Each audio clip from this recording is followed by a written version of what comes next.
Dictation start. 100 शब्द प्रति minute. सभापति जी, मैं आपकी इजाज़त से एक महत्वपूर्ण मामला उठाना चाहता हूँ। राज्यपाल ने अपनी रिपोर्ट में यह माना है कि जिस दिन अर्थात 17 नवंबर को यह रिपोर्ट की गई, उस दिन भी राव बीरेंद्र सिंह मंत्रिमंडल को विधानसभा में बहुमत का समर्थन प्राप्त था।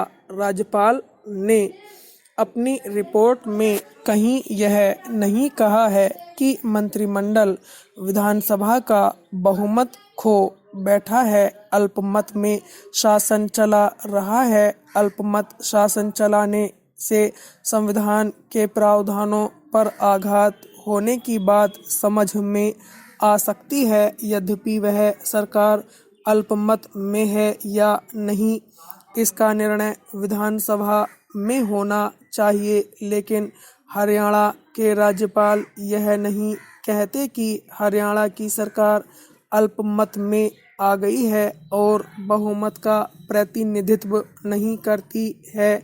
17 तारीख को चौधरी देवीलाल के गुट के सदस्यों द्वारा कांग्रेस में मिलने के बाद भी और अपनी मुख्य रिपोर्ट राष्ट्रपति को भेजने के बाद भी राज्यपाल ने राष्ट्रपति जी को जो पत्र लिखा है, उसमें उन्होंने इस बात को स्वीकार किया है कि 78 सदस्यों के सदन में राव मंत्रिमंडल को 40 सदस्यों का समर्थन प्राप्त है। राव सरकार को इसलिए भंग नहीं किया जा रहा है कि वह बहुमत में नहीं रही, बल्कि राज्यपाल महोदय ने इस संबंध में बड़े विचित्र कारण दिए हैं।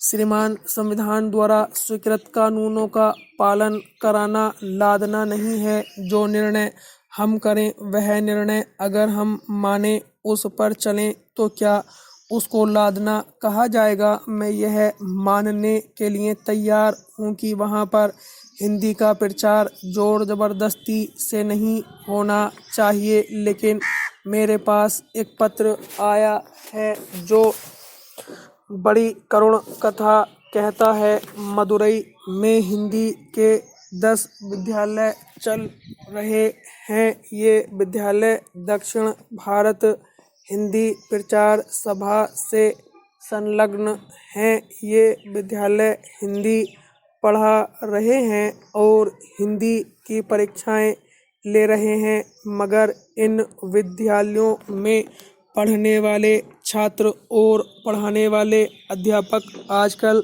बेचैनी का अनुभव कर रहे हैं। उन्होंने राष्ट्रपति और प्रधानमंत्री को एक तार भेजा है। मैं उस तार का एक अंश पढ़कर सुनाना चाहता हूँ।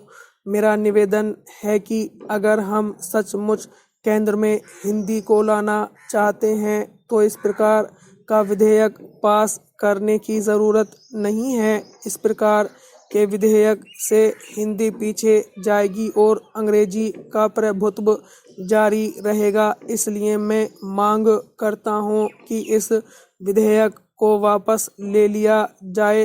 प्रधानमंत्री महोदय कहते हैं कि यह विधेयक दोनों दृष्टिकोणों में एक समझौता है, एक समन्वय है।